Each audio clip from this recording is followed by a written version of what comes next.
비가 많이 오는 가운데서도 예배를 사모하여 나오신 모든 성도님들을 환영하고 축복합니다. 오늘은 내 삶을 깨뜨리는 믿음이 있는가라는 제목으로 함께 말씀을 나누도록 하겠습니다. 오늘 우리가 함께 본 본문 앞에는요, 예수님이 어린 아이들을 용납하면서 하나님의 나라가 이런 자의 것이다 라고 하는 그러한 장면이 나옵니다. 어린 아이의 특징은 굉장히 의존적이라는 거죠.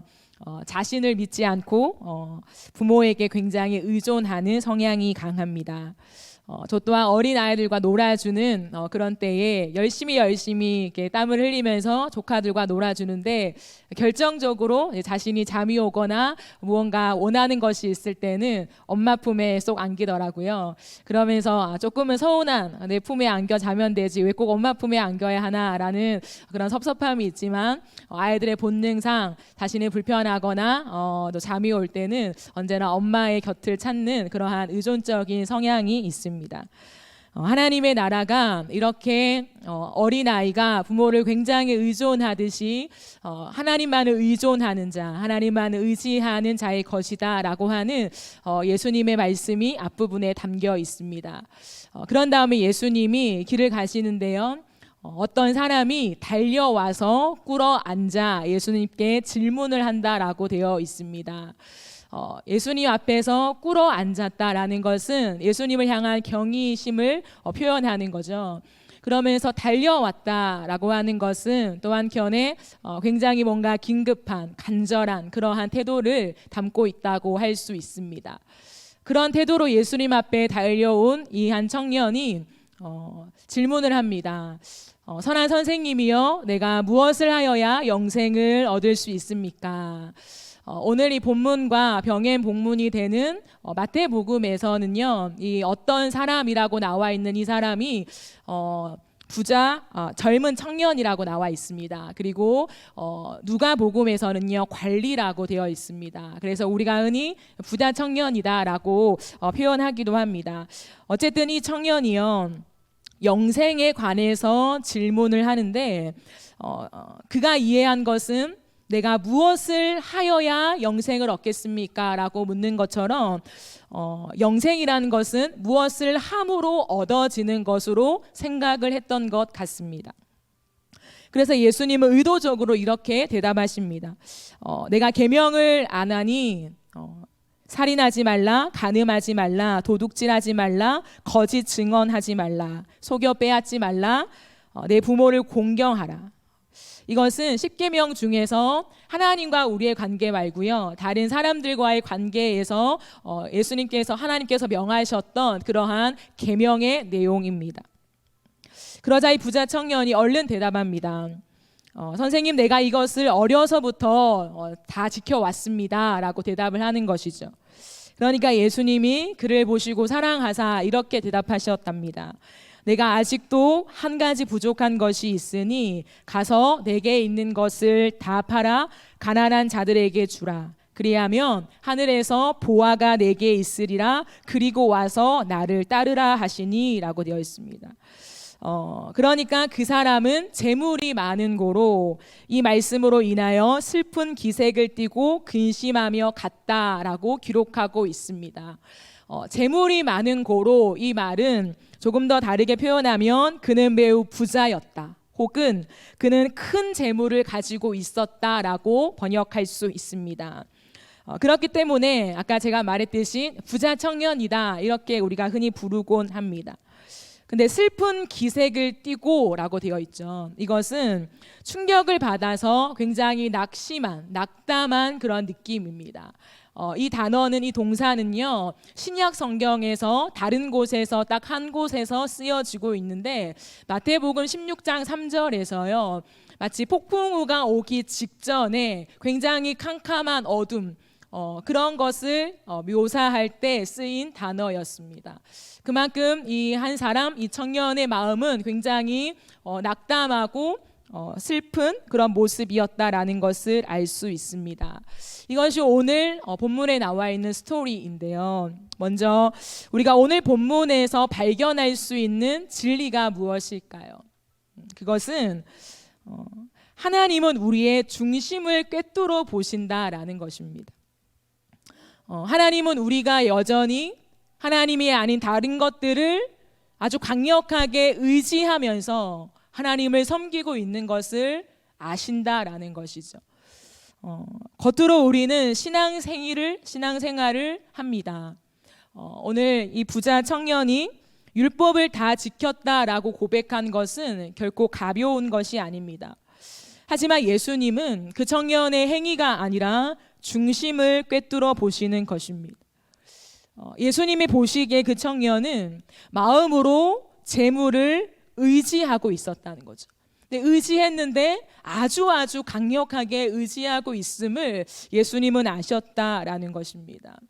저는 이 말씀 앞에 이렇게 질문하길 원합니다. 여러분의 중심에는 무엇을 의지하고 있으십니까? 오늘도 예수님은 우리의 중심에 겉으로 드러나는 행위 말고요, 우리 가슴 속 중심에 무엇을 절대적으로 의지하고 있는가, 그것을 꿰뚫어 보신다고 말씀합니다. 그런데 오늘 이 말씀 속에서 우리가 한 가지 더 알 수 있는 것은요, 이 부자 청년은 자신을 향하는 삶을 살고 있었다라는 것입니다.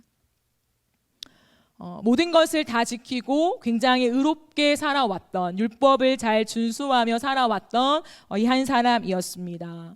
제가 앞서 말씀드렸듯이 관리였는데 부자였습니다.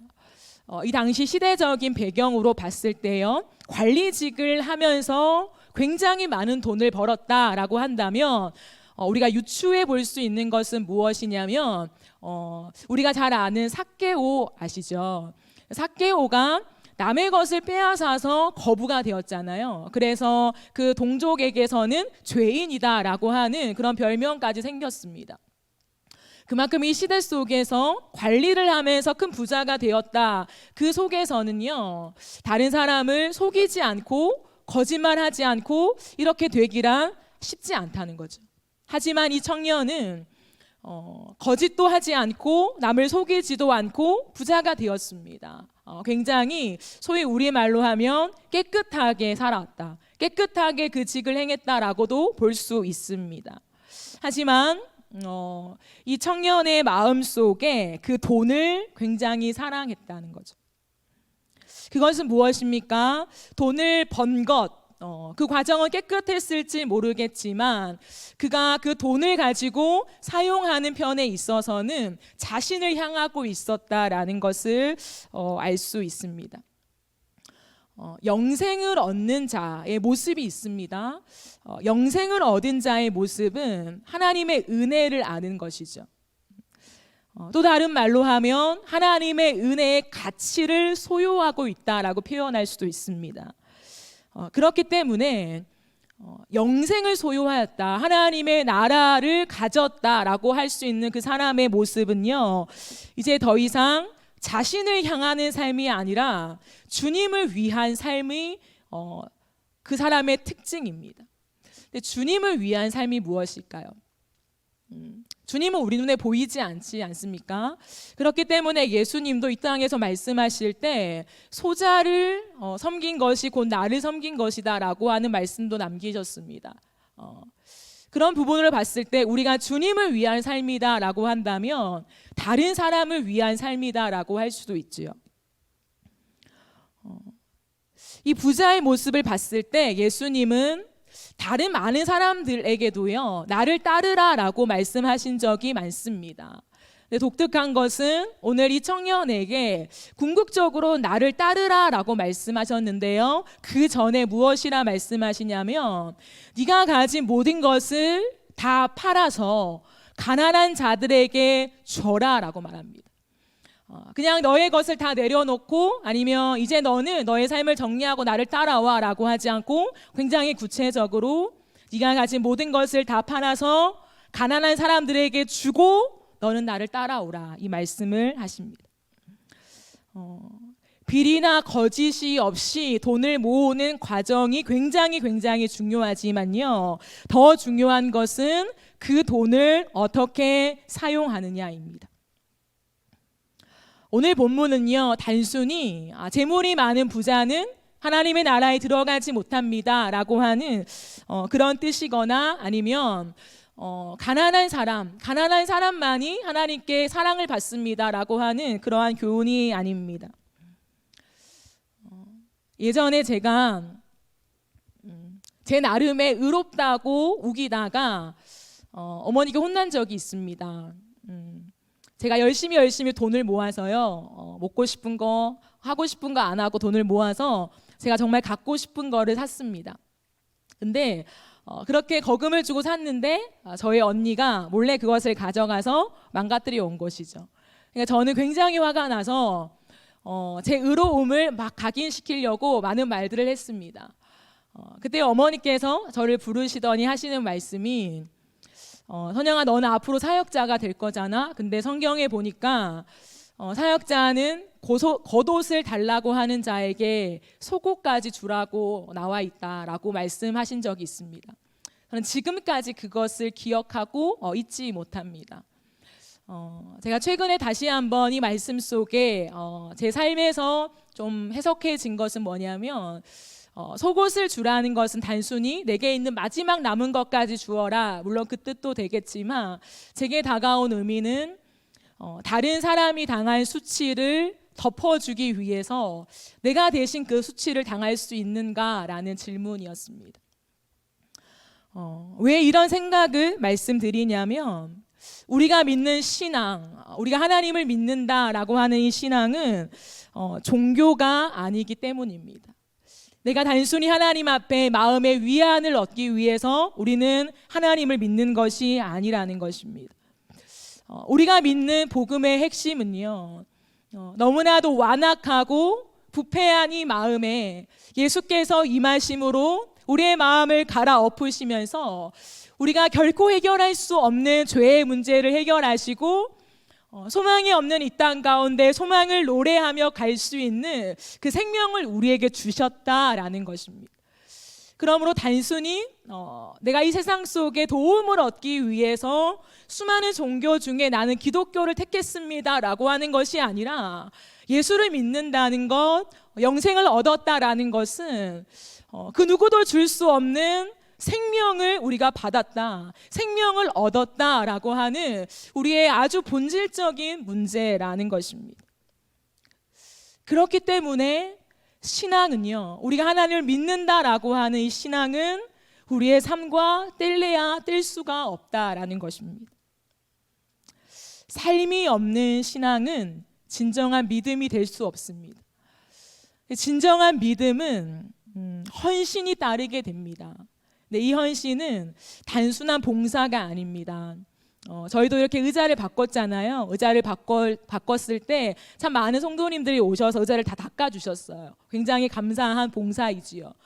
근데 여기에서 말하는 헌신은 그냥 단순히 내가 봉사하는, 의자를 닦는 정도가 아니라 내 삶을 주님께 내어드리는 것이라는 거죠. 내 삶을 주님께 내어드리는 것. 그것은 내 마음에 붙잡고 있던 것을 내려놓고 내 마음속에 예수님만을 절대적으로 의존하면서요, 내 삶에 참 아까웠던 것들, 내가 아끼는 것들을 그 주님을 위해서 기꺼이 흘려보내는 삶을 살아가는 것을 의미합니다. 저는 하나님 앞에서 부족하지만 선교의 역사나 한국 교회의 역사를 살펴보는 것을 좋아합니다. 잘 안다고는 할 수 없지만 이따금씩 제가 시간이 날 때는 그것을 펼쳐보는 것을 좋아합니다. 우리나라에 최초의 순교자가 계신데 토마스 선교사님입니다. 이분은 27살에 죽으셨습니다. 순교하셨습니다. 이분의 얘기를 제가 잠깐 설명드리면요, 이 토마스 선교사님은 결혼을 하고 24살에요 중국으로 선교를 떠나기 위해서 중국 선교사로 파송받고 중국 상하이로 떠나게 됩니다. 그런데 도착해서 몇 개월 있지 않아서 아내분이 그만 죽고 맙니다. 왜냐하면 상하이의 더운 날씨와 여러 가지 기후 때문에 결국에는 갑자기 돌아가시게 됩니다. 이것을 알고 이 토마스 선교사님은 굉장히 영적인 시험에 빠집니다. 굉장한 어려운 마음을 겪으면서 이제 선교를 못하겠다 하고 접고요. 다시 나라로 돌아가기엔 너무 어려우니까 잠시 중국에서 통역하는 일들을 하셨습니다. 이 통역하는 일을 하셨는데요. 그곳은 어떤 한 선교사님이 하시는 것이었습니다. 그래서 그곳에 우연찮게 이제 조선에서 오신 어떤 분들이 계셨습니다. 근데 그 조선 사람들과 대화를 하다 보니까 이분들이 정말 성경을 모르는구나라는 것을 알게 되었습니다.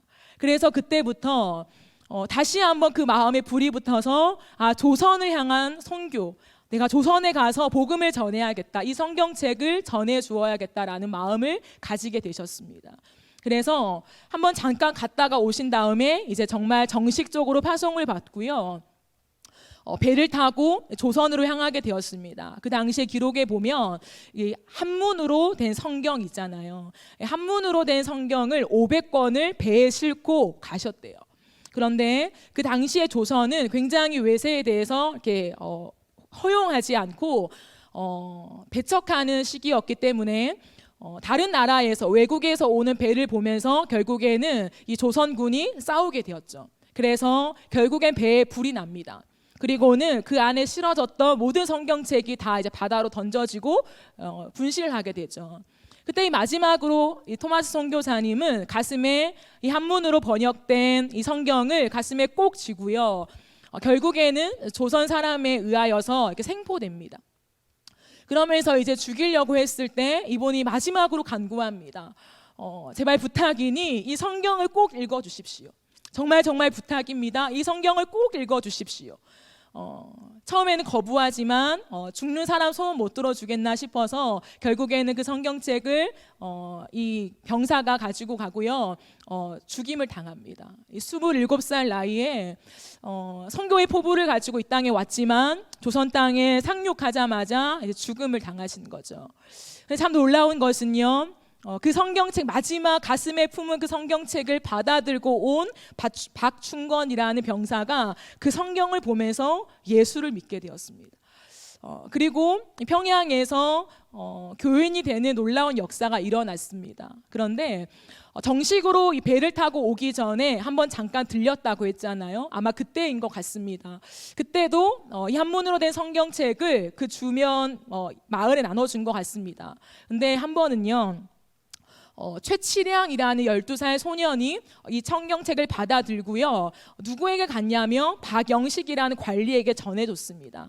근데 이 박영식이라는 사람이 성경책을 받아듣고 예수를 모릅니다. 성경책이 뭔지도 모릅니다. 그런데 그 당시에 조선 땅에는 종이가 귀했습니다. 그러니까 그 성경책을 다 찢어서요. 자기 문에 다 붙이는 거죠. 위아래 다 도배를 하게 됩니다. 그러니까 자려고 누워도 위에 성경, 일어나서 무언가를 하려고 다 성경이잖아요. 그렇게 성경을 보다가 예수를 믿게 된 거죠. 예수를 믿게 돼서 놀라운 것은 그게 널다리 교회가 됐고요. 이 널다리 교회는 1907년 대부흥 운동이라고 우리가 일컫는 그 장대현 교회가 되었던 그런 교회입니다. 우리가 보기에는 27살에 여기 와서 아무것도 한 것 없는 한 청년의 죽음 속에서 하나님은 그 미라를 통하여서 정말 이 조선 땅에 끊임없이 복음을 일으키는 놀라운 역사들을 일으켰다는 거죠. 저는 이 말씀 속에서, 이 이야기 속에서 묵상하게 되는 게 그것입니다. 왜 27살의 나이에, 그것도 그렇게 결혼해서 이제 막 선교를 하려는 그 나이에 아픔을 겪었잖아요. 하나님 왜 나에게 아내를 빼앗아 가셨습니까? 라는 원망 속에서 더 이상 선교를 하고 싶지 않았지만 다시금 조선을 향한 마음을 품으면서 왔는데 27의 나이에 죽게 되었습니다. 몰랐을까요? 저는 어느 정도 짐작했다고 생각합니다. 왜냐하면 그 당시 시대 상황상 조선에 온다는 것은 목숨을 바치는 일이었기 때문이죠. 무엇이 그로 하여금 정말 캄캄한 이 조선 땅에 발을 딛게 하며 자신의 목숨을 던지는 그 헌신으로 이어지게 만들었을까? 저는 예전에 목회자가 되면요, 이제 정말 죽는 길을 택하는 줄 알았습니다. 물론 지금도 그럴 수 있지만요. 이제 목회자 사역자가 된다라는 것은 이제 내 평생 가난하게 살겠구나, 내 삶을 돌아보지 못할 그런 인생이 시작되겠구나라고 하는 각오로 사역을 시작했습니다. 근데 저는요, 사역자뿐만 아니라 그리스도인이 된다는 것도 마찬가지인 것 같습니다. 그리스도인이 된다는 것은 이제부터 하나님이 내 삶을 지켜주시니까 승승장구할 거야가 아니라 나는 이제 크리스찬입니다 라고 고백하는 순간 세상의 조롱과 비난과 내 삶의 손실과 박해를 감수해야만 하는 그 길을 내가 걷겠습니다 라고 하는 신앙 고백이 담겨 있는 것이 하나님 여러분 저는 그리스도입니다 라는 고백이라는 것이죠. 근데 어느새 우리는 우리의 손실을 굉장히 두려워합니다. 내 삶에서 잃는 것을 굉장히 무서워합니다. 그렇기 때문에 겉으로 많은 봉사는 하지만 내 삶을 깨뜨리는 이 헌신은 점점 적어지는 시대를 살아가고 있습니다. 헌신을 하지만 내가 할 수 있는 한계 내에서 우리는 헌신을 합니다. 그렇기 때문에 저는 점점 더 고민하게 됩니다. 믿는다는 것이 무엇일까? 신앙이 무엇일까? 저는 사역자로서 설교를 한다는 것이 과연 무엇일까? 그냥 많은 것들을 연구해서 이 원어에 충실하게 이 말씀을 해석해 주는 것, 물론 그것도 너무 설교에 정말 중요한 부분이지만 과연 그렇게만 하면 될까라고 하는 제 나름의 끝없는 고뇌가 있습니다. 삶이 없다면 그 모든 것은 거칠애일 뿐입니다. 삶이 따르지 않는다면 그 모든 것은 탁상 공론일 뿐입니다. 마치 불이 났는데요, 큰 불이 났는데 이 불을 어떻게 하면 합리적인 방법으로 과학적인 원리로 이 불을 끌 것인가 라고 토의하는 것과 같습니다. 불이 났는데 내 생명 바쳐서 그냥 그 불길로 들어가서 사람을 건져내는 액션은 없는 것이죠. 신앙은 현실입니다. 신앙은 실존의 문제이며 신앙은 내 생존의 문제입니다. 그렇기 때문에 우리는 그냥 믿는다라고 고백한 다음에 덮어두고 내 인생길을 걸어가는 것이 아니라 내 모든 인생의 걸음마다 다시 한번 들춰내면서 내가 정말 붙잡고 있는 것이 무엇인가? 내가 정말 의지하고 있는 것이 무엇인가? 나는 왜 이 길을 걸어가는가? 라고 하는 끝없는 질문을 우리 자신에게 던지면서 그 답을 내지 않으면 우리의 신앙은 화석화될 수밖에 없다는 것이죠. 그렇기 때문에 고난이 유익이라고 하는 말이 저는 조금씩 와닿습니다. 우리의 인생 속에서 고난이라는 건 모든 사람이 피해가고 싶고 당면하기 싫은 고난이지만요, 참 놀라운 것은 고난 앞에서 우리는 내가 진짜 무엇을 붙잡고 있는가? 내가 믿는 예수가 과연 누구인가? 라고 하는 이 깊은 고민 앞에 부딪히게 된다는 것이죠. 그렇다면 저는 그저 하나님 예수를 믿습니다, 나 하나님을 신뢰합니다 라는 고백만 남긴 채 열심히 내가 잘 살고 있다고 걸어가는 그 인생으로 끝마쳐지는 것이 아니라 너무너무 괴롭고 힘들긴 하지만 이 고난의 과정 속에서 다시 한번 내 마음을 두드려 보면서 정말 너가 신앙하는 내용이 무엇이니? 정말 너가 평생 목숨을 다 바쳐 살아갈 이유가 무엇이니? 라고 하는 그 깊은 인생의 질문과 마주하게 된다면 그 고난이 너무너무 아프지만 그리스도인이라는 이름 속에서는 굉장한 축복이 아닌가, 굉장한 유익이 아닌가 생각해 보게 됩니다. 저는 청년들에게 이런 말을 종종 합니다. 꿈이 없는 자는 가장 가난한 사람이다 라고요. 이 꿈이라는 것은 세상이 말하는 성공을 위한 꿈을 말하는 것은 아닙니다. 그리스도인이 꿈꾼다라는 것, 그리스도인에게 있어서 꿈이라는 것은 하나님을 위해서 내 삶을 드리는 헌신이 시작되는 것입니다. 앞서 말했듯이 이 청년, 부자인 청년처럼 자신을 향한 의로움, 자신을 향한 부가 아니라 우리가 가진 이 생명을 나눠주기 위해서 다른 사람을 향하여 토마스 선교사님처럼 우리가 가지고 있는 이 생명을 나눠주기 위해서 나는 무엇을 할 것인가?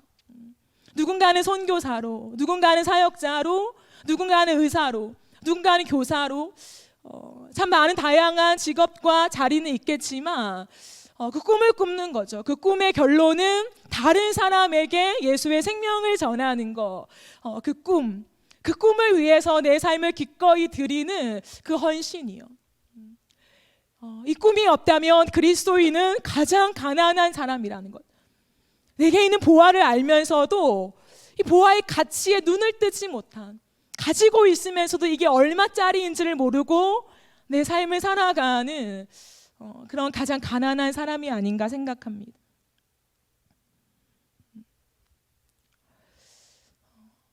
이 청년의 마음속에는 어쩌면 그래도 나는 잘 믿고 있다라고 생각했을지 모릅니다. 하지만 예수님께서 그에게 너가 갖고 있는 거 다 팔아서 가난한 사람에게 주고 너나 쫓아와 따라와 라고 했을 때 근심했다는 거죠. 주님은 이 말씀 속에서 25절을 보시며 이 말씀을 하십니다. 낙타가 바늘기로 나가는 것이 부자가 하나님의 나라에 들어가는 것보다 쉽다라고 하십니다. 제자들은 무슨 말인지 못 알아듣는 거죠. 그러면 어떻게 이런 일이 가능합니까? 누가 구원받겠습니까 주님이라고 여쭙자 예수님은 사람으로서는 할 수 없으되 하나님으로서는 할 수 있다라고 하십니다. 왜 주님은 낙타가 바늘기로 들어가는 것으로 설명했을까? 다양한 해석이 있습니다. 그 해석 중에 하나는요, 예루살렘에 큰 문이 있었대요. 근데 큰 문이 있는데 그 문으로 수백 명이 동시에 왕래할 수 있는 그 정도의 큰 문입니다. 그런데 일정 시간이 되면 그 문이 닫힙니다. 내 삶을 살다 보니까 이 상인들이 조금 늦게까지 일을 하는 적이 있잖아요. 큰 문이 닫히니까 그 사람들을 위해서 큰 문 옆에 조그마한 문을 만들어 놨는데 그 문이 마치 바늘귀처럼 생겼다. 그래서 그 문으로 들어가려고 하니까 이제 낙타 위에 많은 상품을 실었잖아요. 그냥 못 들어가는 거. 낙타가 너무 크니까. 낙타 위에 있는 상품들을 다 내려놓고서야 낙타가 그 안으로 들어갈 수 있다는 거죠. 그렇기 때문에 우리가 의지하는 것들을 내려놓아야 한다라고 해석하는 그러한 해설도 있습니다. 하지만 정확한 증거 자료가 발견되진 않았습니다. 그럼 우리는 유추해 볼 수는 있지만 더 확실하게 그럼 이 말씀 속에서 예수님이 정말 말씀하고 싶은 것이 무엇인가라고 했을 때 한 가지입니다. 불가능하다는 거죠. 인간이 보기에는 낙타가 바늘기로 들어가는 거 말도 안 되는 거잖아요. 불가능하다는 거죠. 영생을 얻는다라는 것, 하나님 앞에 이런 삶을 살아간다라는 것은요 불가능합니다. 하지만 하나님으로서는 하실 수 있대요. 그럼 이것이 무슨 말일까요? 하나님으로 하실 수 있다. 그러면 하나님이, 주님이 우리에게 어떤 일을 행하신다는 것일까요? 그것은요 우리의 어두운 눈을 밝혀주셔서, 우리의 어두운 눈을 열어주셔서 내가 믿고 있는 내 앞에 계신 예수님이 얼마나 아름다우신 분인가를 보게 되는 그 새로운 눈을 갖게 하신다는 것입니다. 여러분, 진정한 헌신은 어떻게 나올까요? 진정한 헌신은 사랑으로만 나올 수 있습니다. 정말 나를 위하지 않는 헌신이요. 그게 진정한 헌신이잖아요. 세상에 많은 헌신이 있습니다. 회사에도 헌신할 수 있고요. 내 책임감 때문에 내 지위를 얻기 위해서 헌신할 수 있습니다. 하지만 그 모든 것의 끝은요, 나죠. 나를 위해서 사실 헌신하는 것입니다. 내 유익을 위해서. 하지만 내 유익을 위하지 않고 진짜 헌신하는 거, 어떻게 가능한가? 사랑이죠.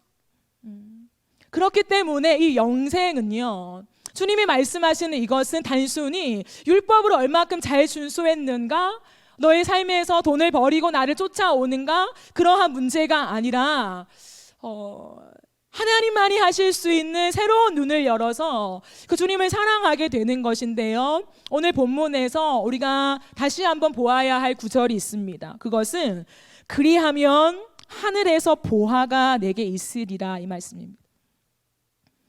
그렇게 가난한 자들에게 나눠주고 난 다음에 하늘에서 보화가 내게 있으리라, 그리고 나를 따르라고 하죠. 이 보화가 뭘까요? 세상에서 지금 거부라고 친다면 엄청난 돈이 많습니다. 근데 이 돈과 너가 죽으면 가는 저 천국에 쌓여 있는 보화가 비교할 수 없어. 천국에 가면 엄청난 보석이 너희 앞에 기다리고 있을 거야 라고 하는 그런 말씀일까요? 단순한 그러한 보화, 진짜 우리가 말하는 금은 보화를 말하는 것이 아닙니다. 이 보화는 예수 그리스도를 말합니다. 그리스도 안에는 지혜와 지식의 모든 보화가 감추어져 있다. 결국에 궁극적으로 영생 얻는 자가 취할 수 있는 복이 뭐냐면 하나님의 나라인데, 그 하나님의 나라의 정체성은 뭐냐면 예수입니다. 이 청년 앞에 있는 너 나를 보고 나만을 사랑하며 나를 왜 따라올 수 있겠니? 이거는 이 재물과 하늘의 보화, 눈을 열어서 그 금은 보화를 바라봐라, 그리고 지금 고난을 당하게 내 삶을 조금 따라와, 이것이 아니라 비교할 수 없는 가치의 보화가 예수님이라는 거죠. 이 청년 앞에 있기 때문에 너가 이 땅에서 생각하는 그 보화들을 내려놓고 진짜 보화가 되는 나를 따라서 너의 삶을 깨뜨릴 수 있겠니? 라고 하는 그 말씀이라는 것이죠. 그렇기 때문에 저는 이 말씀을 읽고 또 읽으면서 과연 하나님의 나라 제자도라고 하는 이 본문의 의미가 진짜 무엇일까 고민할 때 저는 이 본문 가운데 한 가지 질문이 던져져야 한다고 봅니다. 그것은 뭐냐면, 우리의 인생 속에 진짜 진실로 예수님 한 분이면 충분한가요? 라는 질문입니다. 내 삶에 아끼는 것 내려놓고 주님을 이제 사명을 떠나야 합니다. 그러한 제자도를 말하는 것이 아닙니다. 정말 우리의 인생 속에 예수 그리스도만이면 충분한 그 보화를 이미 발견해 버렸기 때문에, 그 가치를 내가 알아버렸기 때문에 내게 있는 보화가 너무너무 중요하지만 비교할 수 없는 그 가치에 눈이 열렸기 때문에 아름다우신 예수를 따라갈 수밖에 없고, 그 주님을 위해 내 삶을 기꺼이 헌신하며 하나님과 동행하며 동력할 수밖에 없는 그 삶을 선택하는 그것이 오늘 본문의 내용입니다. 예수님으로만 충분한가와 함께 예수님을 따라 이제는 예수님이 원하는 곳으로 갈 수 있겠니? 라는 질문입니다. 저는 이 말씀을 준비하고 잠깐 기도하고 또 생각하고 이 많은 반복들을 저는 설교를 준비할 때 하는데요. 그런 많은 고민을 머릿속에 넣고 제가 한 번은 기도했습니다. 기도하는데 덜컥 제 마음에 한 가지 질문이 던져졌습니다. 그것은 삼락교회를 떠날 수 있겠니? 라는 질문이 제 안에 갑자기 떨어진 거예요. 물론 저는 교회를 떠나겠다는 말씀은 아닙니다. 갑자기 그런 말씀이 딱 떨어진 거예요. 저에게 생각이 난 것입니다. 근데 문득 그 생각이 딱 남과 동시에 제가 눈물이 나더라고요. 제가 저희 교회 온 지 4년 반이 됐습니다. 벌써 많은 시간이 흘렀죠. 저도 내 삼락교회라고 표현하고 참 이 교회를 사랑하는데요. 제가 사랑하는 것보다 내가 정말 이 삼락교회를 더 사랑하고 있구나라는 걸 발견하게 되었습니다. 그러니까 그 질문이 딱 왔는데 제가 예, 하나님, 주님 당연히 이끄시면 다른 데로 가야죠. 이 대답이 바로 안 나오더라고요. 와, 내가 사랑하는 정말 이 교회를 떠나서 정말 주님만 믿고 다른 데로 갈 수 있을까? 그 고민이 참 많이 들었습니다. 제가 부산에서 올라올 때도 하나님 아무것도 없는데 하나님만 믿고 제가 올라왔는데 그런 경험도 있는데요. 그냥 이곳에서 다른 곳으로 떠나라라고 했을 때 제 마음에 쉽게 결정이 안 되더라고요. 여러분은 어떠십니까? 여러분의 삶 속에서 여러분이 굉장히 사랑하는 그 무엇, 오늘 이 청년처럼 재물이 될 수도 있겠지요. 여러분이 그토록 의지하고 그래도 돈은 있어야 돼 라고 하는 그 재물이 될 수도 있고요. 누군가한테는 건강이 될 수 있고요. 자녀가 될 수도 있고요. 사랑하는 사람이 될 수도 있고요. 또 내가 지금 여기에서 그냥 안주하고 싶은데 이제 잘 살고 있는데 라고 했을 때 떠나야 되는 거처가 될 수도 있고요.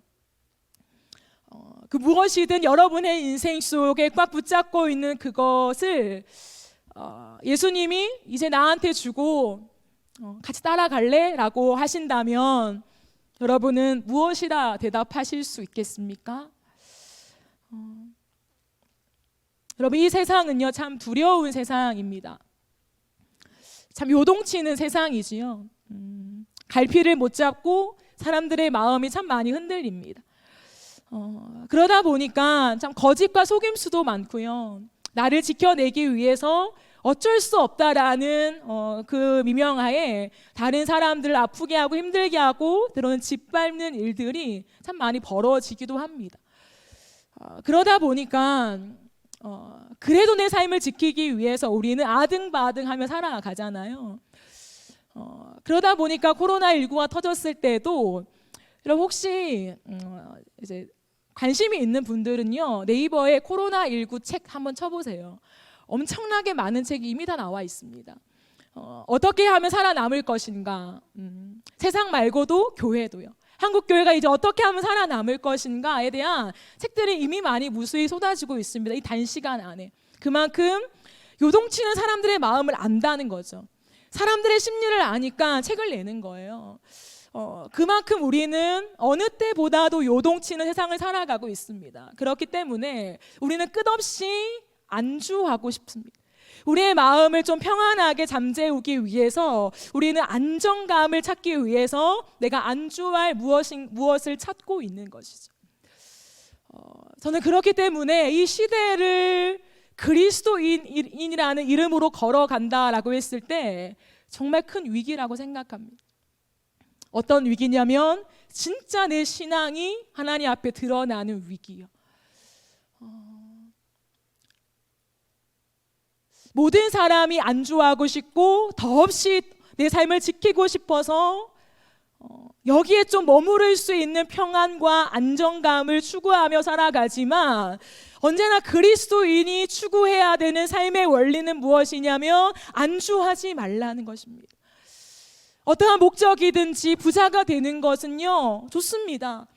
성경은요 부자가 되지 말라고 하지도 않고요 재물이 많아지는 것이 하나님의 저주라고 말하지도 않습니다. 오히려 복이라고 할 때도 있지요. 돈을 많이 가지느냐 안 가지느냐가 아니라 돈을 가졌다면 그것을 어떻게 무엇을 위하여 쓰느냐의 문제입니다. 내 삶을 안정적이게 유지하기 위해서 내가 벌어둔 돈들을 쓰느냐 아니면 끝없이 이 세상과 치열하게 싸워내면서 하나님이 원하시는 그곳을 향하여 기도하고 하나님이 내 물질을 사용하기 원하신다라고 내게 두드리실 때 기꺼이 아멘하면서 하나님이 물질 하나님의 것입니다라고 고백하며 흘려보낼 수 있는가에 대한 질문이 우리의 인생 앞에 와 있다는 것입니다. 우리는 끝없이 하나님 앞에 살아가는 동안에 질문해야 합니다. 나는 교회에서 이 정도 직분으로 이 정도 봉사를 하며 이렇게 잘 살아가고 있습니다. 그래도 깨끗하게 정직하게 내가 주님 앞에 잘 살고 있습니다가 아니라 하나님 앞에 우리가 질문을 받고 대답해야 하는 것은 사랑하는 딸아, 사랑하는 아들아, 예수면 충분하니? 너의 인생 속에 너가 가장 아끼고 있는 것, 너가 가장 의지하고 있는 것 내려놓고 나를 따라오라고 한다면 너 따라올 수 있니? 라는 이 질문을 젊은 나이 때만 받고 고백하는 것이 아니라 주님 앞에 가는 그날까지 우리는 질문을 받고 하나님 앞에 고백해야 합니다.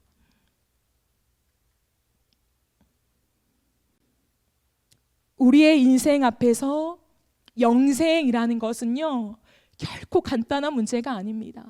그냥 많은 사람들 앞에서 세례받고 저 예수 믿어요 라고 하는 것으로 끝나는 문제는 아닙니다. 영생은 우리의 삶이 따라와야 합니다. 그것은 삶이 있어야만 구원을 받는다의 문제가 아닙니다. 그러한 이원론적인 문제, 그런 흑백 논리를 제가 말씀드리는 것이 아니라 누가 구원받았는지는 아무도 모르잖아요. 누가 영생을 얻었는지는 그 누구도 단정할 수 없습니다. 하지만 주님은 오늘도 꿰뚫어 보신다는 거죠. 누가 영생을 얻었는가? 누가 진짜 그리스도인인가? 누가 정말 구원받은 하나님 나라의 시민인가? 그것은 하나님만 아시는 걸. 아무도 모릅니다. 근데 그 주님은 우리의 인생 속에 언제나 질문합니다. 너 예수면 충분하니? 너 나를 위해서 모든 것을 버리고 아낌없이 나를 위해 깨부수면서 나를 따라올 수 있겠니? 여러분이 질문 앞에 우리가 때로는 울면서 흔들릴 때가 있지만 그 마침표는 예 주님, 예 주님, 내가 아직도 믿음이 적고 흔들리긴 하지만 내 인생이 하나님의 것입니다. 내 기가 막힌 수렁에서 건져주신 하나님의 은혜가 아니면 내 인생은 없으니, 내 삶은 아무 의미가 없으니 예 주님, 울면서라도 걸어갈 테니 이 믿음 없는 자를 붙잡아 주셔서 내가 끝까지 믿음을 지키며 주님만을 선택하며 따라갈 수 있도록 성령이여 나를 도와주시옵소서. 여러분, 이 기도가 저와 여러분의 기도가 되기를 간절히 소망합니다. 오늘 이 말씀 속에 저는 한 가지만 말씀드리고 마무리하려고 합니다. 저는 제목을 삶을 깨뜨리는 믿음이 있는가라고 정했습니다.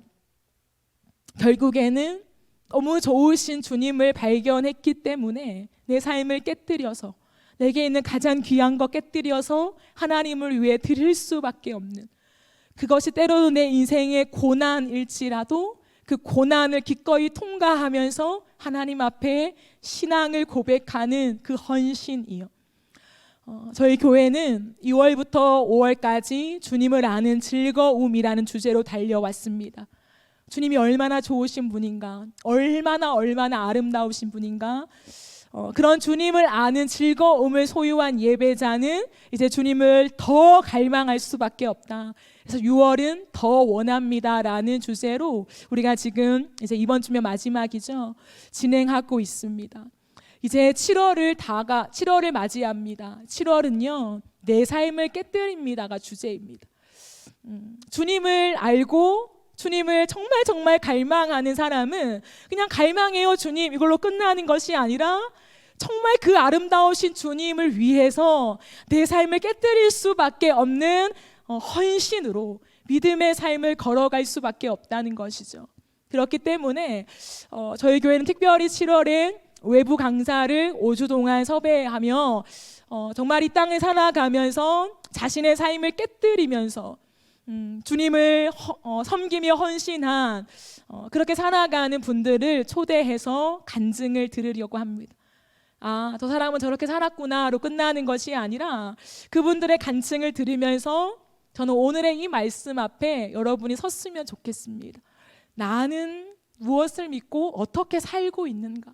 나는 누구를 위해 왜 살고 있는가? 그것이 주님과 어떠한 관계가 있는가? 이것을 끝없이 다시금 돌아보면서 그분들의 간증을 들으면서 그럼 나는 결국에는 나는 어떻게 살아야 하는가? 라는 그 고민 앞에 하나님과 마주할 수 있는 그런 은혜의 시간이 되어지기를 간절히 소망합니다. 그래서 7월을 이제 곧 맞이하면서 사랑하는 성도님들이 기도로 준비하셨으면 좋겠습니다. 물론 매 주일마다 매번의 예배를 기도로 준비하시겠지만 조금 더 정말 내 삶을 깨뜨리는 진짜 내 신앙이 하나님 보시기에 받으시는 그러한 신앙 고백인가, 그것을 다시 한번 점검해 볼 수 있는, 우리의 신앙에 다시 한번 불을 붙일 수 있는 귀한 시간이 되도록 여러분이 오늘의 이 질문 앞에 고민하면서 그 시간들을 준비하면 좋겠습니다. 말씀을 마무리하면서 우리가 날마다 날마다 주님 앞에 기도하면서 성령의 충만을 구하기를 원합니다. 왜냐하면 성령이 임하셔야만 우리의 어두운 눈이 열려져서 너무나도 아름다우신 주님을 보게 된다는 것이죠. 헌신은 율법으로 되지 않습니다. 헌신과 내 삶을 깨뜨리는 그러한 삶은 강요해서 되지 않습니다. 이런 직분이 있으니까 이렇게 해야지. 아니요, 결국에는 한계가 옵니다. 진짜 헌신, 끝없이 내 모든 것을 아낌없이 내어드릴 수 있는 헌신은 예수 그리스도의 아름다우심을 보는 자만 그렇게 살고 있는 자신을 발견할 뿐일 것입니다. 바라는 것은 매 순간 날마다 성령을 구하시면서 하나님, 세상 속에 가리워진 내 눈을 열어주셔서 이 땅의 것과 비교할 수 없는 보화 되신 예수 그리스도를 매 순간 발견함으로 내 삶을 주님께 드리며 주님만 따라 살아가는 하늘의 백성으로 이 땅에 예수님의 제자로 살아가는 자가 되게 해달라고 고백하며 그 길을 걸어가시는 저와 여러분의 복된 삶이 되어지시기를 간절히 바라고 소망합니다.